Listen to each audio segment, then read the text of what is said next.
आज होंगी यूएनसी की बैठक। इस बैठक में अमेरिका सहित 6 देश शामिल होंगे। बता दें कि यह बैठक आज दोपहर 3 बजे होगी, जिसमें यूक्रेन में मानवीय स्थिति पर चर्चा की जाएगी।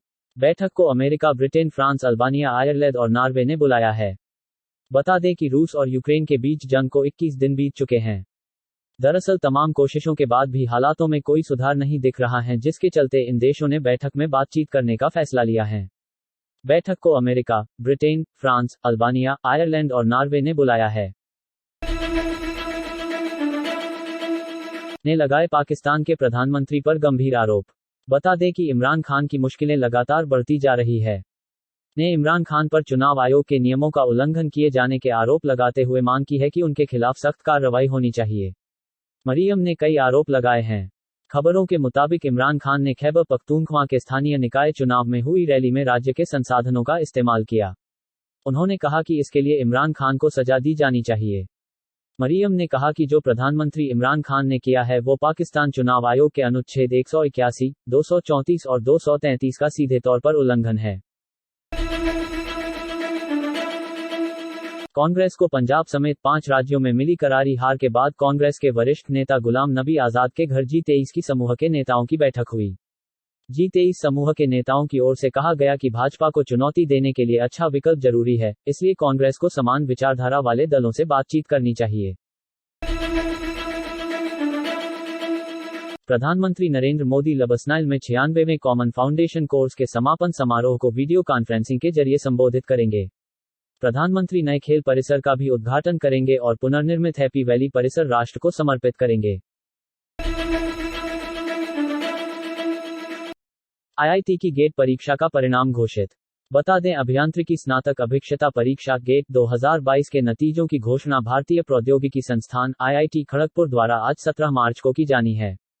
हालांकि संस्थान द्वारा उम्मीदवारों के स्कोर कार्ड 21 मार्च को जारी किए जाएंगे। दरअसल ऐसे में जो परीक्षार्थी परीक्षा में सम्मिलित हुए थे, वे अपना गेट रिजल्ट 2022 परीक्षा पोर्टल gate.iitkgp.ac.in पर एक्टिव किए जाने वाले लिंक से चेक कर पाएंगे।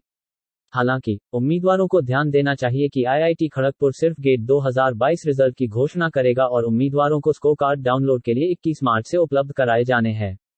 जिन कैंडिडेट ने गेट परीक्षा दी है, जिसके तहत गेट परीक्षा पास होने के मापदंड निर्धारित किए हैं, जिनमें गेट 2022 में सफल घोषित किए जाने के लिए आईआईटी खड़गपुर द्वारा मिनिमम क्वालिफाइंग मार्क्स 100 में से 25 अंक निर्धारित किए गए हैं। कश्मीर फाइल्स जितनी टीआरपी ले रहा है, उतना ही सोशल मीडिया के जरिए कश्मीरी पंडितों और फिल्म को लेकर गलत अफवाह फैलाए और भ्रमित करने की बात कही जा रही है। बता दें कि फिल्म को लेकर काफी चर्चा हो रही है, लेकिन इस फिल्म पर साइबर क्रिमिनल्स की भी नजर है, जो स्मार्टफोन यूजर को फिल्म के नाम पर ठगने का काम कर रहे हैं। नोएडा के एडीसीपी रणविजय सिंह ने मोबाइल यूजर्स के लिए चेतावनी जारी करते हुए कहा है कि मोबाइल पर कश्मीर फाइल्स को लेकर बड़ा व्हाट्सएप फ्रॉड चल रहा है, जिससे मोबाइल यूजर्स को सतर्क रहना चाहिए। उन्होंने कहा कि व्हाट्सएप या फिर मोबाइल पर कश्मीर फाइल्स से जुड़ी किसी भी लिंक पर क्लिक ना करें, जब तक वो पूरी तरह आश्वस्त ना हो कि लिंक सही है या नहीं। जेईई मेन के चलते सीआईएससीई ने बदली कक्षा 12 की परीक्षा डेट। खबरों के मुताबिक सीआईएससीई ने सत्र 2021-22 की इस वर्ष आयोजित होने वाली दूसरे सेमेस्टर की परीक्षाओं के कार्यक्रम में बदलाव किया है। काउंसिल ने यह बदलाव एनटीए द्वारा जेईई मेन 2022 परीक्षा के सेशन 1 की तिथियों में हुए संशोधन के चलते किया है। Council for the Indian school certificate examinations CISCE ने कक्षा 12 यानी आईएससी की दूसरे सेमेस्टर की परीक्षाओं के लिए पूर्व में जारी टाइम टेबल में बदलाव किया है। काउंसिल द्वारा बुधवार 16 मार्च 2022 को जारी नोटिस के अनुसार, राष्ट्रीय परीक्षा एजेंसी एनटीए द्वारा इंजीनियरिंग प्रवेश परीक्षा जेईई मेन 2022 के सेशन 1 की तारीखों में बदलाव किए जाने के कारण आईएससी सेमेस्टर 2 की परीक्षाओं की तिथियों से इनका टकराव हो रहा है। इसके चलते आईएससी के परीक्षा कार्यक्रम में संशोधन किया गया है। ग्रीन हाइड्रोजन से चलने वाली कार टोयोटा मिराई हुई लॉन्च। नितिन गडकरी ने इस पायलट प्रोजेक्ट को दिया ग्रीन सिग्नल। बता दें केंद्रीय मंत्री नितिन गडकरी ने बुधवार को ग्रीन हाइड्रोजन से चलने वाली देश की पहले कार टोयोटा मिराई को लॉन्च किया। इस दौरान मंत्री ने कहा कि fuel cell electric vehicle FCEV hydrogen द्वारा संचालित है, जो सबसे बेस्ट जीरो इमिशन सॉल्यूशंस देता है।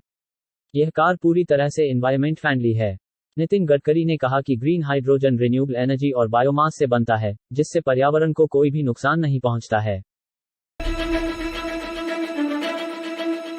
आज होगी होलिका दहन। होलिका दहन का त्योहार आज मनाया जाएगा।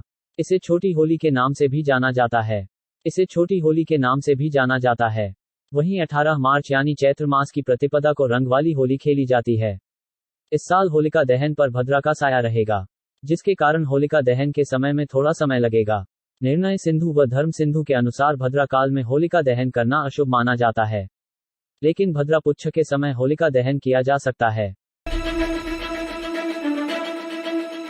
विवेक अग्निहोत्री द कश्मीर फाइल के निर्देशक ने की मोहन भागवत से मुलाकात। भागवत ने फिल्म की जमकर तारीफ करते हुए कहा कि सभी सच्चाई चाहने वालों को इस फिल्म को देखना चाहिए। उन्होंने कहा कि पटकथा को शानदार ढंग से लिखा गया है और सच्चाई को पूर्ण रूप से दिखाया गया है। बता दें कि मोहन भागवत राष्ट्रीय स्वयंसेवक संघ आरएसएस के प्रमुख हैं। भागवत ने कहा कि शानदार ढंग से लिखी गई पटकथा, संपूर्ण कलात्मक कृति, गहन शोध से बनी यह फिल्म हर सत्य साधक को अवश्य देखनी चाहिए। भागवत ने फिल्म के लिए सभी कलाकारों की भी तारीफ की। मार्च माह के पहले 15 दिन देश में पेट्रोल डीजल की बिक्री महामारी पूर्व के स्तर को पार कर गई है। पेट्रोल की बिक्री 1 से 15 मार्च के बीच 12.3 लाख टन रही, जो पिछले वर्ष के मुकाबले 18% अधिक है।